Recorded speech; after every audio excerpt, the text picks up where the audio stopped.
que ustedes deben estar con hambre, porque yo tengo hambre. Deben estar cansados, han pensado mucho durante el día y realmente estoy en un dilema: ¿qué hacer? Cuando salí hoy del tema hubo muchas personas que se acercaron a mí a hacerme preguntas y yo pensaba dar otro tema, iba a continuar el tema de esta mañana, pero decidí continuar con el tema de esta mañana, pero después me fui al cuarto y estuve preparando algunas cosas para entender algunas cosas. Pero ¿cómo está la cabeza de ustedes? ¿Están para razonar o están para escuchar una historia? ¿Para razonar? Porque si están para escuchar una historia, no tengo nada que contarles. No, podría contarles una historia. Pero si están para razonar, yo traje un tema para razonar. Y traje un tema para crearles un problema a ustedes. Sin duda que después de escuchar lo que les voy a presentar, traigo inquietudes. Van a quedar con muchas inquietudes como yo quedé con muchas inquietudes después de haber descubierto estos temas. Y quiero decirles que hay un ser que se llama Espíritu Santo, que Él tiene todas las respuestas. Pero voy a empezar directo, porque ya me está marcando ahí el tiempo y tenemos que ir a comer. La iglesia. ¿Qué es la iglesia? ¿Y cómo definieron los apóstoles a la iglesia? Cuando en la Biblia nosotros encontramos ciertas palabras, a pesar de que las palabras de la Biblia no son inspiradas, pero tenemos que ver por qué los apóstoles eligieron, o por qué especialmente el apóstol Pablo y Jesucristo eligieron ciertos términos para identificar la iglesia.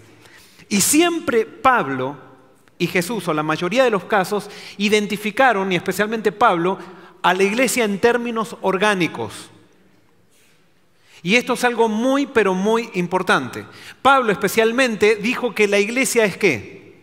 Es un cuerpo. Cuando él eligió la metáfora de un cuerpo, la eligió con un propósito. Y yo creo que en eso él estaba inspirado.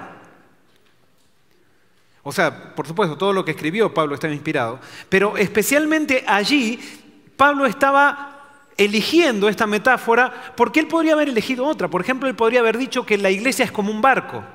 Pero él dijo que la iglesia es como un cuerpo. Y esto es algo muy importante.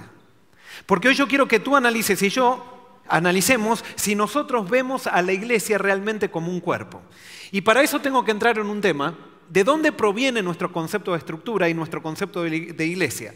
Al analizar estos temas, y ustedes ya van a ver, voy a tratar de demostrarlo, me di cuenta que nuestro concepto de estructura o de iglesia viene de la cultura y no viene de la Biblia. Y especialmente hay dos cosmovisiones que fueron las dos primeras cosmovisiones mundiales. Una es el modernismo y la otra es el posmodernismo. ¿Qué es una cosmovisión? La cosmovisión, y especialmente el modernismo y el posmodernismo, son los conceptos inconscientes de cómo creemos que funciona el mundo. La cosmovisión es el nivel más profundo de la cultura. La cultura se construye de arriba para abajo, del nivel más superficial al más profundo. Está la conducta, después las creencias, después los valores y después la cosmovisión. A medida que nosotros vamos bajando en los niveles de cultura, es más difícil transformar cada nivel. Y por eso nuestro nivel de cultura, o nuestro nivel, mejor dicho, nuestros esfuerzos de evangelismo están centrados en los niveles más superficiales de cultura, que son la conducta y las creencias. Pero no hablamos de valores cuando evangelizamos y menos de cosmovisión. Y es por eso que cuando alguien entra a la iglesia, un español entra a la iglesia adventista, sigue siendo español. No entró al reino de los cielos, cambió la manera de pensar de sus creencias, pero no cambió su cosmovisión. Cuando un argentino entra a la iglesia, entra como argentino, pero no entra al reino de los cielos, porque cuando nosotros evangelizamos a alguien le hablamos de doctrina y de conducta. Pero no le hablamos de valores, especialmente de valores y de los principios del reino. Y no voy a entrar a definir eso, pero yo quiero que vean cuáles son algunos temas que caracterizaron a la cosmovisión modernista. Y lo primero, y esto tiene que ver para cuando ustedes hagan evangelismo, la cosmovisión modernista se basa en el estudio, o sea, se enfoca en descubrir las leyes que rigen a la naturaleza con el objeto de controlarla. El modernismo se diferencia del clasicismo, que el clasicismo se basaba en Platón, pero el modernismo, en Platón se centraba en el mundo de las ideas, en la filosofía de las ideas abstractas. Sin embargo, el modernismo se basa en Aristóteles, que se basa en el estudio racional del mundo natural. Entonces, en el modernismo, como ahora comienzan a estudiar las leyes que rigen a la naturaleza, nace la ciencia. Y como consecuencia, las universidades pasan a ser los templos de verdadera religión, donde se encuentran las respuestas para la vida. Las universidades ahora son los que me hablan de qué es la vida. Ya las iglesias se consideran como un lugar donde se aprende superstición. La familia es un lugar donde se aprende superstición. Entonces, ahora entramos en un concepto muy importante. Yo hice un resumen de 2 seminarios que duran cada uno 1 hora. Francis Bacon, o Bacon, no sé cómo le quieran pronunciar, puso el fundamento de lo que se llamó la cosmovisión mecánica. Él quería encontrar un método para restaurar el dominio de la naturaleza que Adán había perdido. Bacon decía, ¿cómo yo voy a dominar la naturaleza nuevamente? Entonces, él vio en la ciencia la llave para llenar el vacío de Dios y en la creación de la máquina la cristalización de sus sueños. Y esto tiene algo, la máquina es algo que define a la cosmovisión moderna o modernista. La máquina es el centro de todo. ¿Qué es la máquina? La máquina es la naturaleza aplicada para beneficio del progreso. La máquina significa control sobre la naturaleza, sobre el tiempo, sobre la producción y finalmente sobre los seres humanos. Cuando se crea la máquina, se crea una herramienta de control. Y como la máquina trajo progreso o es evidencia del progreso, el progreso fue superlativo en la época del modernismo. Y eso, especialmente en los países industrializados, trajo la revolución industrial, valga la redundancia, y la gente se maravilló. Y entonces el modernismo se dijo, aquí va a haber un progreso, el ser humano va a progresar y nunca va a parar de progresar, porque ha encontrado la llave del progreso, la llave para controlar la naturaleza, y todo lo ha hecho a través de la razón, aplicada a descubriendo las leyes, por supuesto, naturales y creando la máquina. La máquina nos hace más poderosos porque nos hace más eficientes. Valoramos una máquina en términos cuantitativos de energía y producción. Máquinas y función, y esto es interesantísimo porque el concepto de máquina pasó a todos los estratos de la sociedad. En la cosmovisión mecanicista, el por qué deja de ser importante. Lo que más importa es el cómo y el qué. Esto es importantísimo. O sea, cuando se crea la máquina, lo único que importa ahora es el funcionamiento. ¿Y qué? ¿Cuál es la pieza? ¿Qué es lo que hago? Y entonces esa discusión es lo único que importa. Ya no importa el por qué en el modernismo. La medicina, por ejemplo, modernista, que es el concepto de medicina actual, nos habla de cómo funciona el cuerpo humano, pero no nos dice por qué funciona o para qué funciona. ¿Para qué existimos? Otra de las cosas, por ejemplo, que el modernismo es, y que nosotros todavía convivimos con esa cosmovisión, es cómo hacer el amor en el modernismo es más importante de saber por qué lo hacemos. Y por eso ustedes van a encontrar libros que dicen cómo hacer el amor en 45 posiciones nuevas. Lo que importa es el qué, cómo funciona, cómo hacer las cosas para que funcionen bien. Por ejemplo, en la cosmovisión modernista, cómo alcanzar objetivos es más importante que definir la razón por las cuales los alcanzamos. Y esto tiene unas implicancias tremendas en las iglesias. Las iglesias también entraron en esta discusión. Lo más importante es cómo debemos, por ejemplo, la discusión en las iglesias es, y ustedes saben, eso pasa en la iglesia adventista. Nosotros tenemos una discusión modernista de las cosas de lo que se debe hacer. Y entonces en las iglesias se discute cómo debemos adorar, qué instrumentos debemos usar, cómo debemos orar, cómo debemos vestirnos, cómo podemos tener más bautismos. Y esa es una cosmovisión mecanicista que no está en la Biblia. Y por eso, por ejemplo, cuando hablamos de culto de adoración, hoy hablé, se dice, ¿cuál es el instrumento correcto para adorar? Entonces se dice, los instrumentos creados para, por ejemplo, se habla de la batería que fue creada para el rock, entonces dicen, no, eso fue creado para Satanás, por lo tanto no lo podemos usar en la iglesia. Y sin embargo, si hacemos un poco de historia de la música, ¿quién fue el primer instrumentista que habla la Biblia? ¿Quién fue? Jubal. ¿Y descendiente de quién era Jubal? ¿Para qué creó el primer instrumento que creó las flautas? ¿Para adorar a quién? ¿A Dios? No, si era descendiente de Caín no era para adorar a Dios. Era para adorar a Satanás, o no sé, o para divertirse. Por ejemplo, el órgano de tubos que ha llegado a ser el instrumento sacrosanto, ¿dónde se inventó el órgano de tubo? ¿Para qué se inventó el órgano de tubo? Se inventó especialmente y se usó en el circo romano. No para adorar a Dios. Sin embargo, pasó el tiempo y ahora el órgano de tubo, según algunos que definen cómo se debe adorar basados en la cultura, entonces dicen el único instrumento para adorar a Dios tiene que ser el órgano de tubos o el piano. Y yo he leído artículos que hablan sobre eso, pero son argumentos basados en la cultura, no basados en la Biblia. Porque a Dios no le interesa el instrumento, sino que a Dios le interesa el instrumentista. Y a veces nosotros no tenemos ningún problema con el instrumentista, pero tenemos un montón de problemas con el instrumento. Analicemos un poquito más el instrumentista y vamos a ver que el instrumento entonces se usa de la manera correcta. Pero hemos cambiado las cosas y entonces no sabemos incluso para qué adoramos, sino que pensamos que si estamos con un órgano de tubo está todo bien y por lo tanto estamos adorando a Dios. No, tú puedes adorar con un órgano de tubos a Satanás también. ¿Por qué? En el modernismo se pierde la visión de propósito y entonces lo único que importa es cómo funcionan las cosas y el qué.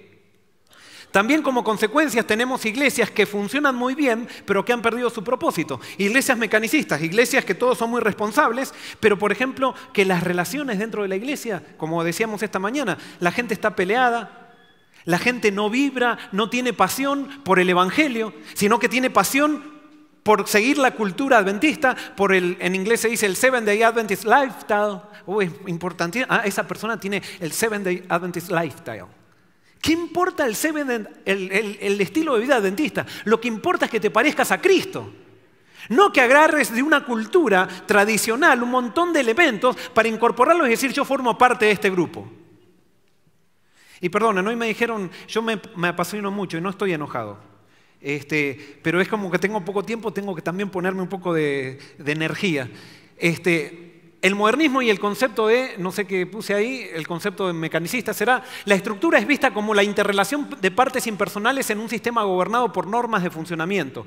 Eso es lo que se ve, cómo se define la estructura.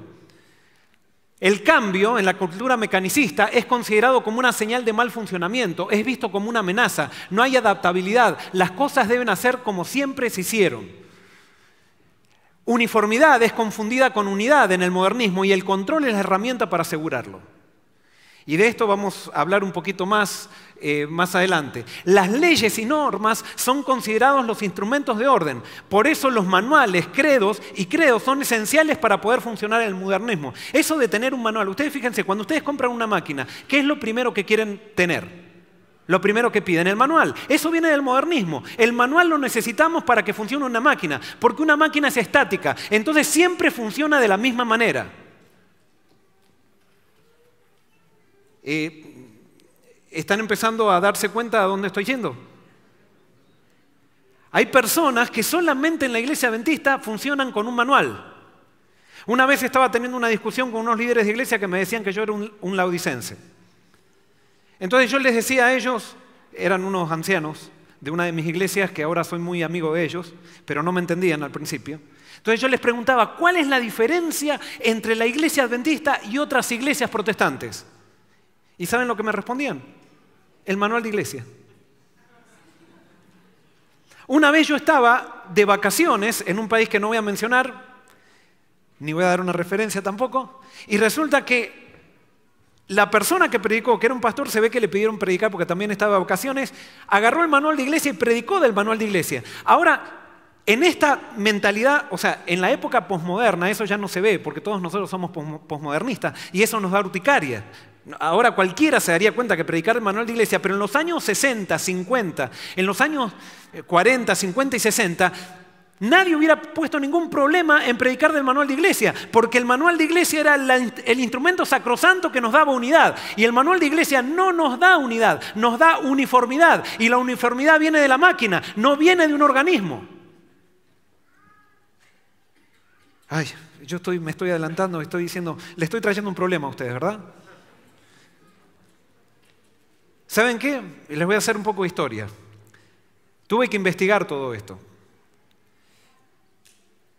Los pioneros, cuando había personas, porque la iglesia adventista nació en la época moderna, por lo tanto, todos los pioneros de la iglesia adventista eran modernistas, pero cuando ellos aceptaron a Dios y aceptaron el llamado de Dios, comenzaron a salir del modernismo para entrarse en una nueva estructura, que era una estructura orgánica, que era un movimiento, que era algo totalmente ajeno al pensamiento de los años del siglo XIX, especialmente del siglo XIX. Por lo tanto, por eso el adventismo, porque era un movimiento, llegó en 2 generaciones a todo el mundo, porque era algo totalmente diferente al modernismo. ¿Por qué era diferente al modernismo? Le voy a dar un ejemplo. En 1883, en el Congreso de la Asociación General, hubo gente que quería uniformar la iglesia y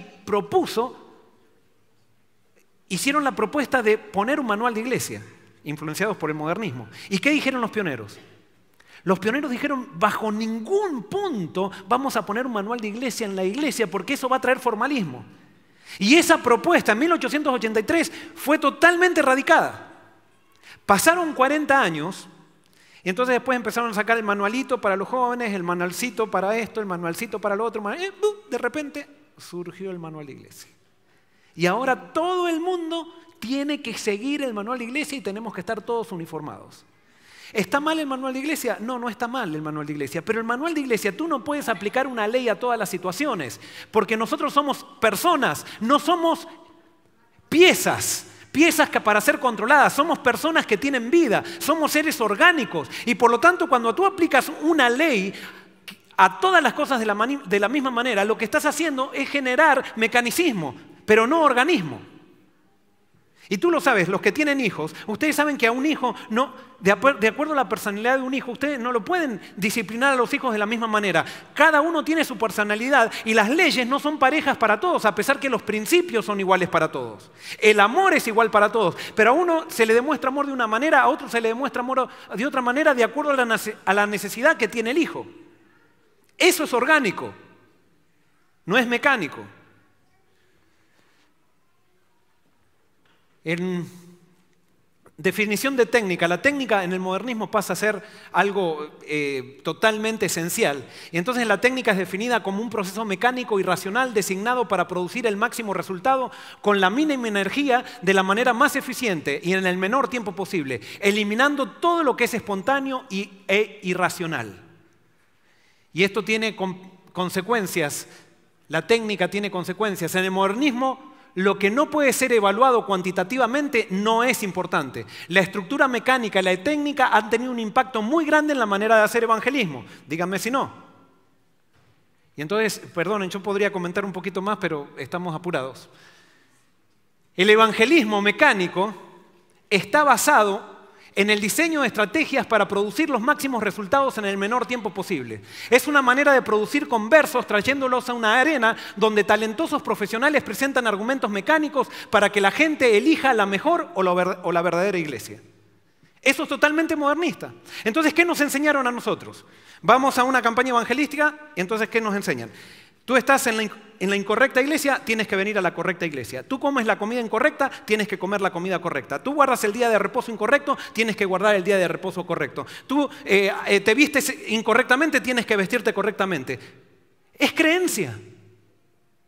Pero no nos cambian los valores, porque no nos enseñan el evangelio, nos enseñan para uniformarnos, para ser miembros de una iglesia. Pero entonces entramos a la iglesia convencidos de algo, pero seguimos siendo tan humanos, tan carnales y tan culturales como antes de entrar a la iglesia. Simplemente nos pusimos un uniforme para engañarnos a nosotros mismos de que somos más santos que otros. Y es por eso que vamos a las iglesias y yo les hago una pregunta. A ver si se animan a responderme. ¿Hay peleas dentro de las iglesias de España?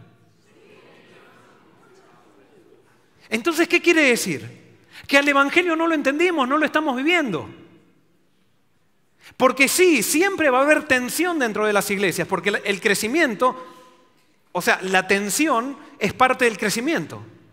Pero en la iglesia apostólica la tensión se resolvía orgánicamente, no mecánicamente, porque con un manual no se pueden resolver los problemas. Porque somos personas, no somos piezas. No somos partes de una máquina. La búsqueda de la verdad en el modernismo, y esto yo sé que muchos de ustedes son profesionales y saben todo esto, los modernistas creían que cada individuo podía llegar a una verdad absoluta y universal poniendo a un lado los preconceptos y usando los métodos racionales de investigación por medio de la observación. El modernista decía, podemos llegar a la verdad. Y yo no sé si acá en España, pero por lo menos en Estados Unidos se dice que muchas veces se habla, la iglesia adventista, tenemos ¿qué? La verdad. Y nosotros no tenemos la verdad. Y alguien puede decir, pero ¿cómo no? La verdad está fuera de nosotros, no la podemos tener. La verdad está en la Biblia. Y nuestras definiciones de verdad siempre de alguna manera están afectadas y por lo tanto lo único que podemos hacer es dialogar y seguir investigando para poder seguir creciendo en la verdad. Pero cuando nosotros decimos que tenemos la verdad, se acaba la discusión, se acaba el diálogo. Definimos la verdad en un manual, definimos la verdad en una declaración de doctrinas y ahora nadie más estudia. Nadie más lee la Biblia. Y nos definimos como adventistas por una serie de creencias, cuando en la Biblia no se define la iglesia por la creencia. Es más, definimos a la iglesia por su organización. Y en la Biblia no se define a la iglesia por su forma, se define a la iglesia por su esencia. Ay, hay mucho para hablar. No me van a invitar más a España, creo. Pero ¿saben qué? Exacto, y para discutir. ¿Saben qué? Para mí es una carga esto. Porque me encantaría tener un tema que no produzca ningún tipo de tensión. Pero si Dios me dio para descubrir esto, tengo que ser fiel a mi conciencia y tengo que predicarlo donde vaya. No quiere decir que yo tenga la verdad. Ustedes tienen una mente que Dios les ha dado. Y ustedes quizás vayan a su casa y digan, realmente el pastor Joel Barrios está por cualquier lado. O quizás vayan a su casa y empiecen a investigar la Biblia.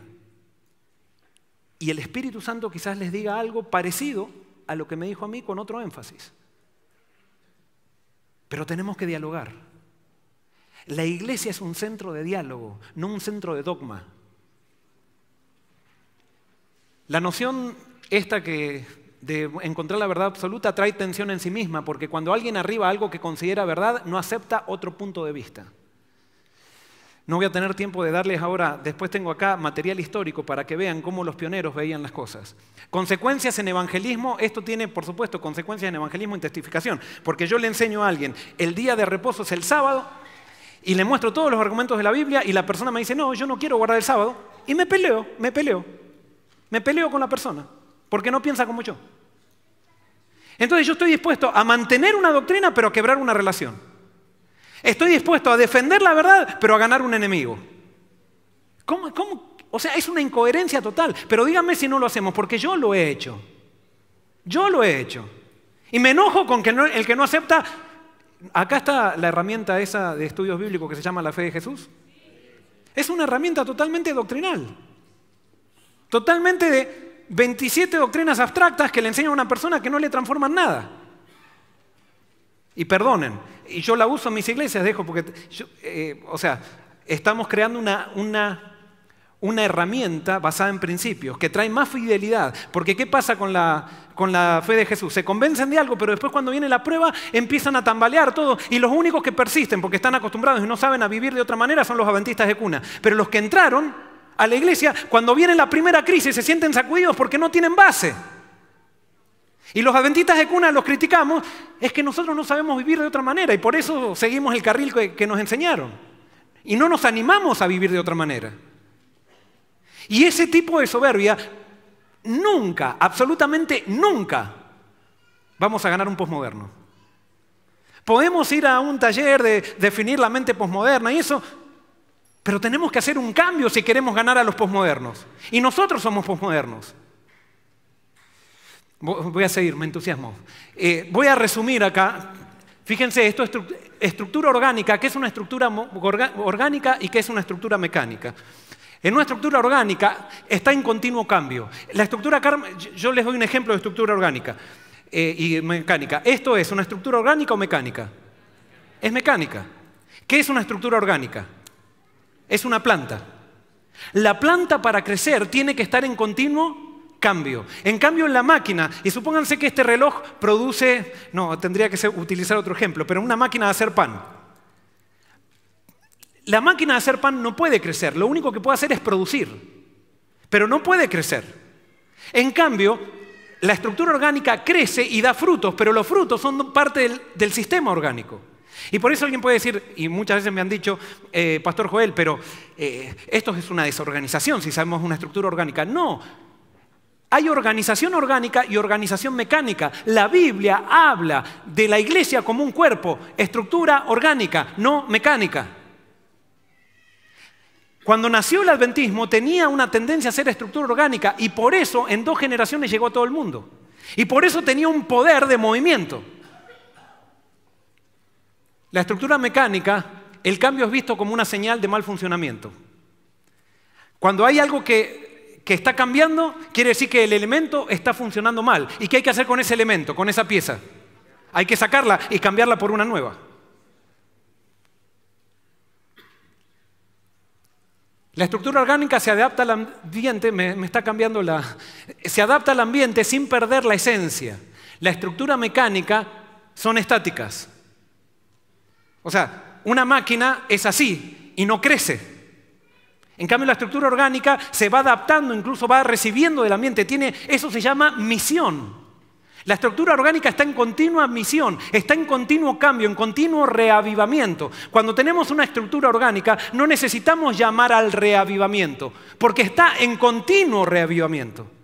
El cambio es parte de su esencia. Hay muchas implicancias de esto. La estructura orgánica son sistemas abiertos que continuamente... ahí me olvidé qué era lo que decía. A ver si dice acá. Como yo lo hice en una PC y esto es una Mac, me borró. Vamos a ver si son sistemas cerrados. Son sistemas abiertos que están en continua interacción con el contexto. Vamos a la próxima.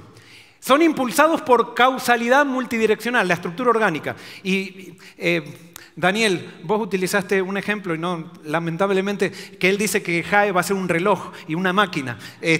No te hagas problema. La metáfora que él usó, de acuerdo a lo que está diciendo que van a hacer con JAE, lo que ellos están definiendo una estructura orgánica, porque ellos están poniendo el poder de JAE, ¿dónde lo están poniendo? Están empezando a alimentar las bases de JAE. Eso es orgánico.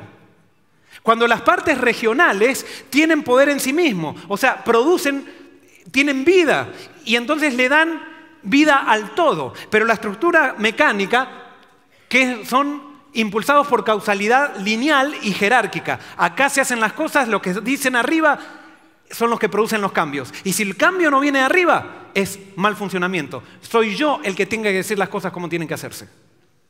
Me encantó cómo terminó Daniel, a pesar de que no concuerdo con la metáfora, pero cuando dijo, las ideas vienen ¿de dónde?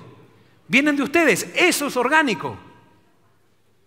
Eso es orgánico, no es mecánico. Cada elemento tiene una parte activa que le da forma al todo en la estructura orgánica. En la estructura mecánica las instrucciones son gerenciales y se dictan lo que los subordinados tienen que hacer. Por ejemplo, el sistema de trabajo es un sistema totalmente mecánico.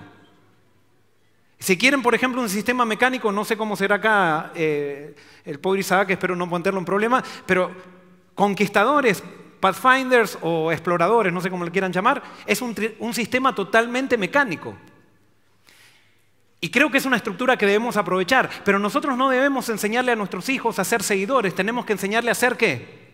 Pensadores. Y eso lo dice Elena de White. Eso es lo que hace que un movimiento sea movimiento y que sea orgánico. Donde todos pueden pensar, donde todos pueden aportar y donde todos aportan para el crecimiento del todo. La unidad es asegurada por la vida que hay en cada uno de los elementos, en la estructura orgánica. En la estructura mecánica se busca la uniformidad por medio de manuales y credos y reglas. Eso es uniformidad. La estructura orgánica nace siempre en su forma ¿qué? más pequeña. En cambio, la estructura mecánica nace en su forma ¿qué? Más grande.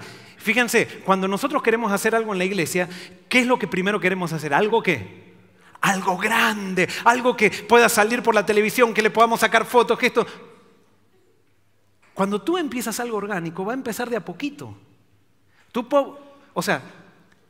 Y me encantó, a mí me encantaría tener a mi hijo acá en España para que aproveche todo esto de que están organizando con los jóvenes y eso. Pero les doy un humilde consejo. Aprovechen esa gran estructura que están haciendo para inyectar vida. Para inyectar vida. Cada uno de esos elementos tiene que haber momentos especiales. Lo principal tiene que ser momentos para inyectar vida. Y me encantó eso de los retiros espirituales que van a hacer, porque los retiros espirituales son el momento esencial para inyectar vida. Pero no puede haber un evento de deportes que no tenga un momento y que esté, no un momento solamente, que esté compenetrado de vida espiritual. Y esto podría hablar un poquito más. Tiene que ver con conceptos de liderazgo, conceptos orgánicos de liderazgo y no conceptos mecánicos de liderazgo. La estructura orgánica nace para crecer y dar frutos que serán parte del sistema. La estructura mecánica es creada para producir productos que no van a ser parte del sistema. Y por eso, por ejemplo, perdonen lo que voy a decir, en evangelismo, hacemos una campaña que vienen a un estadio 1000 personas. Se bautizan esas 1000 personas después de una semana que un gran predicador predica, que puede ser Pastor Joel Barrios, que yo también lo hago y lo he hecho, pero entonces después esas personas, como no son adventistas de séptima generación, no los consideramos todavía parte del sistema. Y díganme si no hay esa diferencia en la iglesia adventista. Los que tienen apellido tradicional, que han tenido la abuelita que plantó iglesias y el tío que fue misionero en la India, que esto que el otro, esos tienen como un trono que pueden subir a la plataforma. Y después el que se bautizó hace 2 semanas, que se siente allá en el fondo, y más en el fondo si no tiene plata. Y perdonen que, ¿son realidades sí o no? Son realidades. No exageremos, por supuesto. Quizás yo estoy exagerando y aquí no pasa. Pero yo con esto no estoy queriendo denunciar. Yo soy pastor de la iglesia adventista. Pero estamos en un proyecto de reavivamiento y reforma, ¿sí o no? Entonces, si queremos reavivamiento y reforma, tenemos que realmente apuntar a donde hay que apuntar. Y no que sea simplemente un eslogan donde nos creamos que estamos haciendo lo que Dios quiere cuando realmente estamos haciendo lo que nosotros queremos. Y por eso simplemente es mi humilde aporte. Y sé que no soy el único. La estructura orgánica, sus frutos son medidos por su calidad. En la estructura mecánica, sus productos son medidos ¿por qué? Por cantidad. Lo importante es cuánto, no la calidad. La vida en la estructura orgánica es compartido por cada uno de sus elementos. En la estructura mecánica, el control sobre hay control sobre cada una de las partes. Es un control jerárquico sobre cada una de las partes. Porque no se considera que los elementos del sistema pueden pensar correctamente. Eso eran los que los fariseos hacían. ¿Se acuerdan cuando fueron los soldados, le dijeron vayan a prender a Jesús? Y después vinieron los soldados y vinieron sin Jesús. ¿Qué le preguntaron los fariseos, los escribas y fariseos a los soldados? ¿Por qué no lo trajeron a Jesús? Y ellos dijeron, es que nadie hablaba como este hombre, nadie habla como este hombre. Y entonces, ¿qué le dijeron los fariseos? ¿Es que ha creído algún doctor de la ley en él o algún dirigente? Le preguntaron ellos. Como diciendo, ningún PhD creyó en él, así que no lo podemos seguir a Jesús.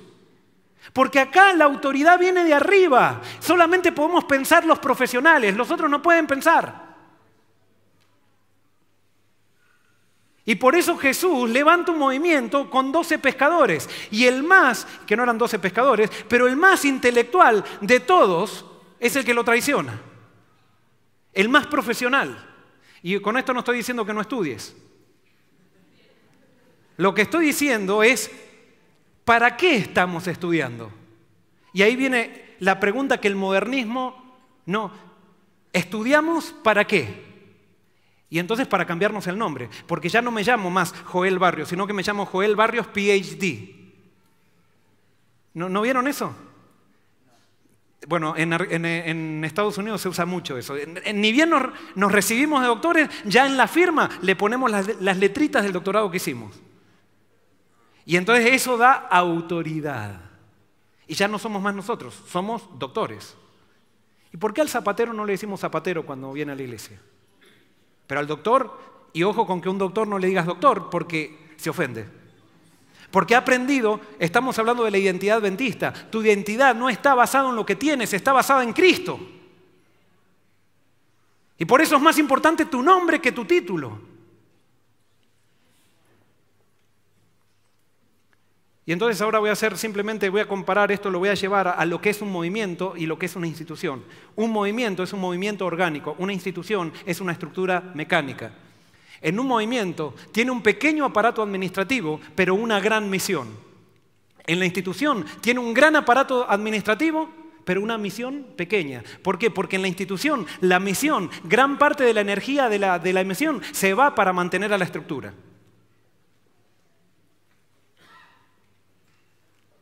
En el movimiento, la organización sirve ¿a qué? A las personas. Lo más importante en una estructura orgánica, en un movimiento, son las personas. En la institución, las personas sirven a la organización. Y les voy a dar después un ejemplo de esto. En un movimiento está dispuesto a sacrificar la estructura con tal de no sacrificar el mensaje y su propósito. La institución está dispuesta a sacrificar el mensaje y el propósito con tal de no sacrificar a la estructura. Voy a pasar rápido. El movimiento es fiel a Dios, a su palabra. La institución es fiel a las tradiciones y temerosa de los hombres. El movimiento, el liderazgo es espiritual y servidor. En una institución los dirigentes son jerárquicos y demandantes. En un movimiento se esfuerza por predicar un mensaje correcto que alcance a la gente donde esté. En la institución las energías se centran en traer más gente a la iglesia para competir con las otras denominaciones. Les doy un ejemplo. Cuando fue Jonás a Nínive, predicó. Pregunto, ¿se convirtieron los ninivitas, sí o no? Sí. ¿Llegaron a ser pueblo de Dios, sí o no? Los ninivitas. ¿Sí o no? ¿No lo saben? ¿Por qué una persona es pueblo de Dios o no? ¿Cuál es la razón por la cual soy pueblo de Dios? ¿Ah? Arrepentirme, o sea, cuando me arrepiento, eso quiere decir que reconozco mi necesidad de Dios y entonces Dios me acepta dentro de su familia. Una persona de Nínive era tan pueblo de Dios como un israelita que estaba en Jerusalén. Pero fíjense que Dios no le dice a Jonás, y ahora todos los ninivitas van a tener que mandar el diezmo a Jerusalén, van a tener que aceptar al rey de Jerusalén como su rey para ser pueblo de Dios. No, ellos eran pueblo de Dios a pesar de no estar en Jerusalén. El suegro de Moisés era ¿qué? Jetro. ¿Pero cuál era su función? ¿Sacerdote de quién? De Madián. ¿Pero de quién? ¿A quién adoraba como sacerdote? A Dios. Y sin embargo no pertenecía al pueblo de Israel y era pueblo de Dios, ¿sí o no, Jetro? Claro que era pueblo de Dios. Melquisedec, ¿era pueblo de Dios, sí o no? Sí, y Abraham le entregó los diezmos. ¿Qué quiere decir con esto? Nosotros estamos tan enfocados mecanísticamente en traer gente a la iglesia que nos olvidamos que lo único que tenemos que hacer es predicar el evangelio con poder. Cuando predicamos el evangelio por poder como movimiento, y así nació la iglesia adventista, comenzamos a generar movimiento dentro del seno de otras organizaciones. Y sería mucho más poderoso que una persona evangélica comience a guardar el sábado dentro de la iglesia evangélica sin tener que venir a mi iglesia. Que empiece a vivir el verdadero cristianismo dentro de la iglesia evangélica. Eso produciría una revolución que es realmente lo que se llama movimiento. Pero nosotros nos transformamos en institución cuando nuestro énfasis está en que si no se mete adentro de la iglesia, no es pueblo de Dios. ¿De dónde sacamos eso? No es un concepto bíblico. Es un concepto mecanicista. Y con eso no quiero decir entonces que no vamos a... No, yo bautizo en mi iglesia, todos los meses tenemos un bautismo en mi iglesia. O sea, no es que generamos un bautismo todos los meses, sino que la gente viene, respira un ambiente lindo en la iglesia porque estamos trabajando en las relaciones en la iglesia. Antes había peleas, personas que realmente eran enemigas y ahora son personas amigas por el poder de Dios, porque han entendido que la religión se basa en relaciones, que la gente viene el sábado a la iglesia, respira un ambiente lindo y no quiere irse. Y esa gente después pide bautismo y son posmodernos. Con esto simplemente no estoy diciendo que yo soy el pastor perfecto, que la tengo clara, sino que simplemente quiero que sepan que esto es algo aplicable, se puede. Y produce cambios verdaderos. Las iglesias se sanan. Pero para eso hay que estar dispuesto a confiar en el poder del Espíritu, porque en la estructura orgánica lo más importante no es el manual, sino creer que el Espíritu es capaz de transformar personas. Y eso es algo importantísimo. En el movimiento hay unidad en la diversidad, en la institución uniformidad compulsiva. El movimiento se identifica por la esencia más que por su forma. En la institución se identifica por su forma más que por su esencia. Y les hago un ejemplo. Yo tengo un jarro de agua, tengo un vaso de agua y tengo una botella de agua. ¿La forma determina lo que es el agua? No. Yo puedo tener el agua en diferentes formas y sin embargo sigue siendo agua. A la iglesia se la define por su esencia, no por su forma. Y por eso la organización de la iglesia no es la iglesia. La organización es lo que creó la iglesia para ser más eficiente en la misión. Pero no es la iglesia. Cuando las personas comienzan a decir que la organización es la iglesia, están empezando a usar términos mecanicistas que son totalmente ajenos a la palabra de Dios. Y tendría mucho más para desarrollar de esto. En un movimiento, el propósito es infundido por el espíritu que construye la unidad del movimiento. En la institución, los manuales y credos le dan cohesión. El movimiento está dispuesto a hacer cualquier sacrificio con tal de no ser fiel a los principios que lo sustentan. La institución quiere mantener las cosas como siempre se han hecho con tal de no perder la seguridad y la comodidad. Tendré una historia para contarles, pero como no tenemos tiempo, no se las voy a contar, pero que ilustre realmente este concepto. ¿Quieren que sea? Pero ustedes están con hambre. Muy bien, les voy a contar esta historia. Es una anécdota, un cuento. Resulta que había una tribu de indios que eran vegetarianos, ¿no? Entonces un día estaban los indios haciendo su vida normal y se empieza a incendiar el bosque. Y se incendia todo el bosque y adentro del bosque había un montón de animales que no pudieron salir del bosque. Entonces cuando terminó de incendiarse el bosque, ellos empezaron a oler un olorcito a carne que nunca habían olido y empezaron a acercarse y empezaron a ver que ese olorcito apelaba al gusto. Entonces alguien se animó y probó un pedacito de carne y dijo, esto es riquísimo. Y entonces comenzó a compartir y entonces dice, no, esto es lo mejor. Esto es el asado. O no sé cómo le dicen acá en España. ¿Asado también? Esto es el asado. Así que dijeron, tenemos que hacerlo parte de nuestra dieta. Ya no somos más vegetarianos, vamos a comer carne. Pero ahora tenían un problema. Entonces dijeron, bueno, vamos a comer. Al otro domingo quisieron comer asado y dijeron, bueno, vamos al otro bosque. Y entonces fueron a otro bosque, incendiaron el bosque con todos los animales adentro. Y entonces terminaron de incendiar el bosque y se comieron todos los animales. Entonces pasó una semana y dijeron, vamos a tener esto está riquísimo, y como la carne genera vicio, no sé si ustedes sabían, entonces dijeron, bueno, vamos a incendiar otro bosque, y fueron a incendiar otro bosque. Pero ahora entonces el jefe, que tenía una mentalidad mecanicista, dice, no, ahora si seguimos incendiando bosque, nos quedamos sin bosque y no tenemos más asado, así que vamos a crear personas para que empiecen a plantar bosques.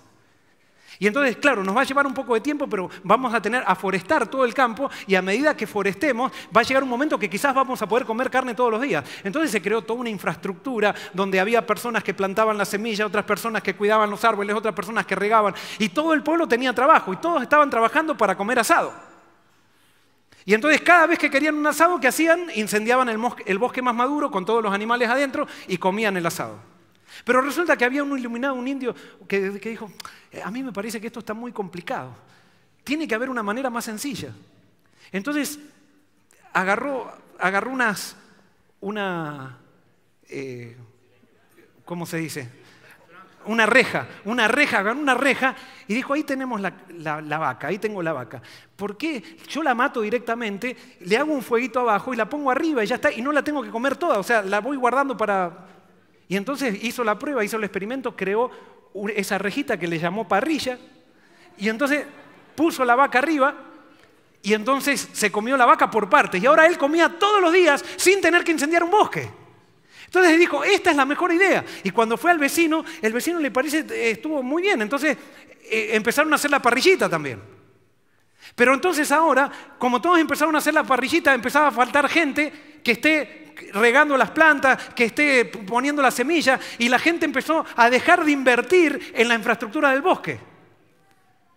Bueno, resumiendo la historia, esto la cuenta un filósofo que él inventó para ilustrar no sé qué, porque me la contaron a mí. A mí me ilustra esto. ¿Qué pasó al final con este pobre hombre? Lo terminaron ejecutando en una hoguera porque él estaba trayendo un cambio que no favorecía a la estructura y no favorecía a seguir con las cosas como siempre se habían hecho. Y muchas veces nosotros en las iglesias que tenemos una estructura mecanicista, tenemos exactamente el mismo concepto. Y después venimos a hacer seminarios y decir, ¿cómo vamos a ganar a los posmodernos? La estructura mecánica es una estructura modernista. Y todos los que son profesionales acá que estudiaron filosofía o antropología saben lo que es el posmodernismo. ¿Alguien me lo puede definir? ¿Qué es el posmodernismo en pocas palabras? ¿Es una reacción a qué? Al modernismo. El posmodernismo dice, estoy cansado de que me impongan la verdad, de que alguien venga y me diga cómo tengo que hacer las cosas. Por lo tanto, el posmodernismo dice, no hay ninguna verdad, cada uno haga lo que quiera, si tu verdad te sirve a ti es para ti, para mí no. Entonces, el posmodernismo le da urticaria, si podríamos decir así, el modernismo. Entonces nosotros estamos tratando de ganar. Tenemos una estructura mecánica en la iglesia y estamos tratando de ganar a mi amigo en la universidad que es posmodernista para meterlo dentro de una estructura mecánica. El primer día que venga a la iglesia sale corriendo. Entonces ya sabemos cómo piensa un posmodernista. Ahora tenemos que ver cómo pensamos nosotros. Y nosotros, lastimosamente, no pensamos basados en la Biblia, sino que pensamos basados en la cultura. Y cuando alguien nos señala esto, que puede estar pasando en este momento, nos enojamos. Y decimos, esto no es verdad, porque queremos seguir en la comodidad, porque no queremos ningún cambio. Queremos seguir produciendo gente, produciendo bautismos, pero no queremos cambiar nosotros. Y sí, producimos bautismos, ¿dónde? En los lugares donde la gente es más modernista. Entonces tenemos en Estados Unidos, por ejemplo, una vez yo estaba en una iglesia americana de pastor, estaba ayudante de un pastor, y el pastor decía, vamos a hacer un viaje misionero. Y entonces él decía, ¿a dónde podemos bautizar más gente? Entonces, ¿en India o en África? Y le decían, en India. Entonces vamos a India.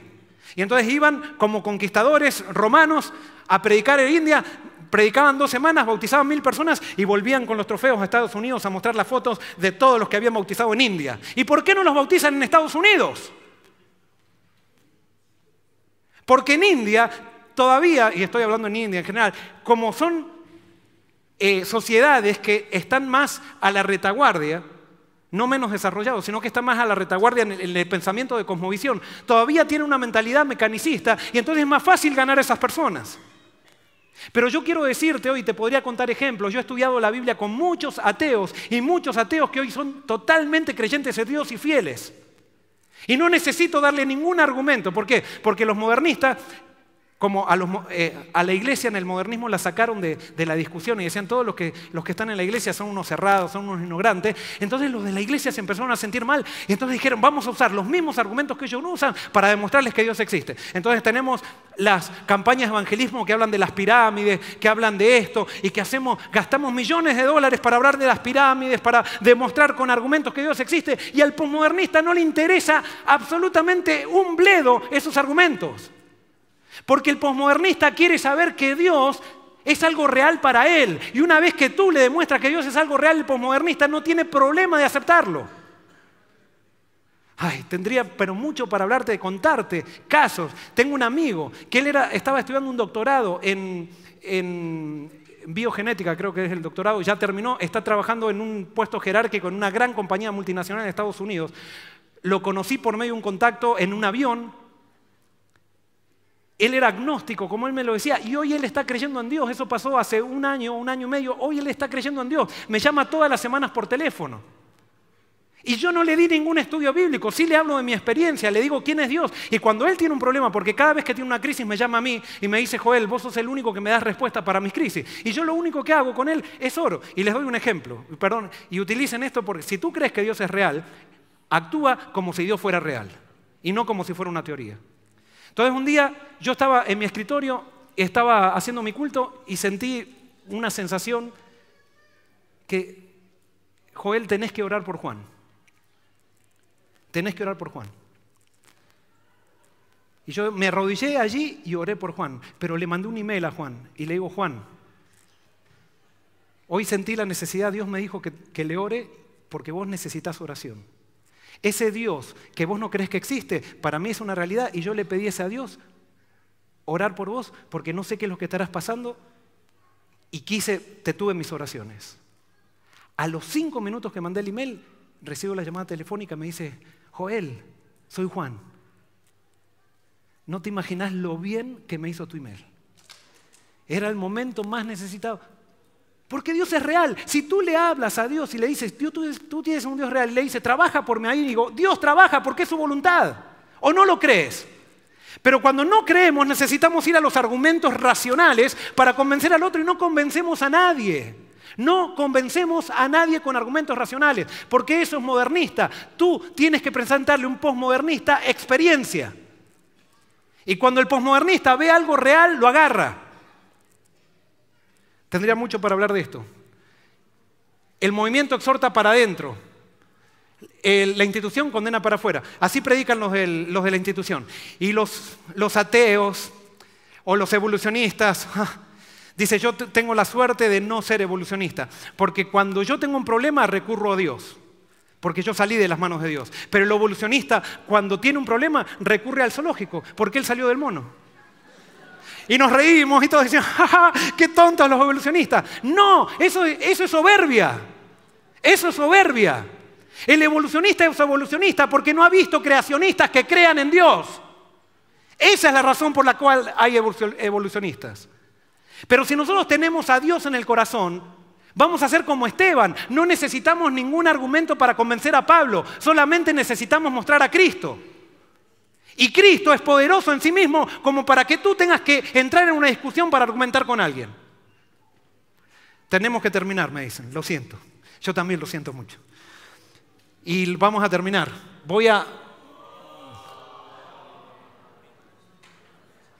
Para que vean que no estoy inventando algo, Elena de White, en el año 1902, dice, ¿me permitís hacer 3 citas más? Para que vean que esto no es invento mío, que está corroborado por la inspiración.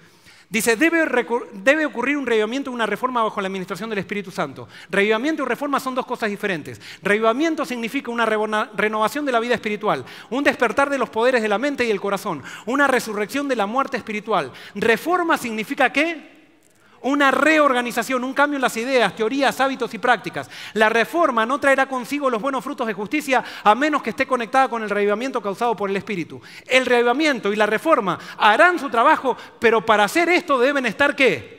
Unidos. Quiere decir que el revivamiento me va a llevar a una reorganización. Pero nosotros nos arrodillamos, Señor, manda reavivamiento, manda tu Santo Espíritu. Pero cuando nos dicen, hay que cambiar las cosas, no, las cosas siempre se han hecho así. Los pioneros la hicieron así. Y miren, esta es la organización que fue inspirada por Dios. ¿Cuándo fue que Elena de White dijo que había que hacer un cambio en la organización? ¿Qué año? 1902. Quiere decir que ella se daba cuenta que las cosas estaban hechas de un matiz mecanicista. Y no tengo mucho tiempo para hablar de esto, hice toda una investigación de esto. Voy a mostrarles, miren esta cita, es impresionante. Los pioneros cuando estaban definiendo a la iglesia adventista, estaban instituyendo la iglesia adventista, empezaron a discutir cómo van a hacer para que una persona sea considerado adventista. Y entonces unos proponían que se haga una declaración de doctrinas. Y fíjense lo que dijeron los pioneros. Esto lo dijo el pionero que se llamaba Loughborough. Y dijo así, ahí estaba Jaime White, estaba Elena de White y estaban todos, todos los que nosotros conocemos. Y dice, el primer paso para la apostasía es levantar un credo, diciéndonos lo que tenemos que creer. Lo segundo, hacer de ese credo una prueba de membresía. Lo tercero es probar a los miembros por ese credo. Lo cuarto es denunciar de herejes a aquellos que no creen en ese credo. Y quinto es comenzar una persecución en contra de ellos. Entonces, y perdonen lo que voy a decir, esto está filmado lastimosamente, espero que no lo saquen de contexto cuando después lo editen o algo por el estilo.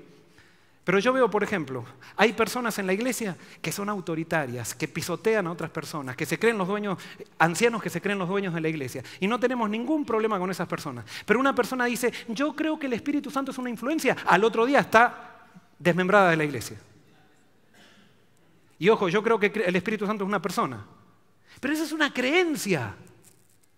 Lo más importante es lo otro. Y tendría citas no de Elena de White, sino de los pioneros, para que vean cómo era el pensamiento adventista. Porque nosotros queremos definir cuál es la identidad del joven adventista. ¿De acuerdo a qué la vamos a definir? ¿La vamos a definir de acuerdo a la cultura, a criterios modernos? ¿La vamos a definir de acuerdo a criterios posmodernos que dicen que no hay verdad, todo es lo mismo, no importa, cada uno haga las cosas como quiera? ¿O lo vamos a definir en criterios orgánicos como la Biblia lo define?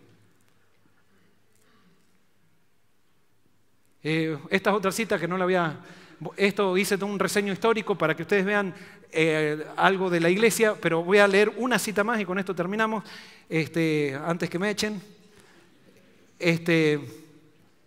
¿Por qué no anda esto más rápido?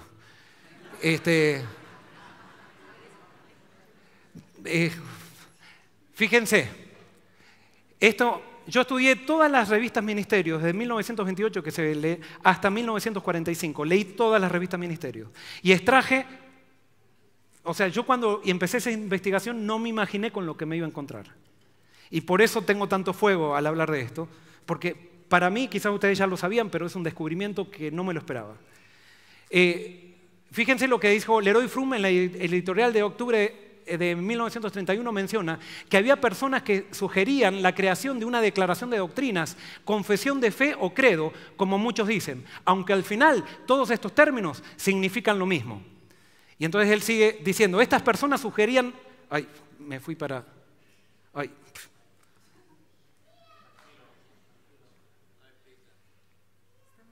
Están acá, ¿no? Estas personas sugerían... se me fue. Esto parece un jueguito electrónico. Ahí está. Dice, estas personas sugerían... Las máquinas, ¿vieron el problema que hay con las máquinas?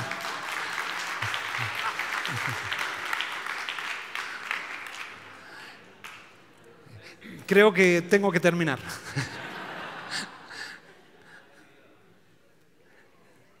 Se los leo de acá, mirá.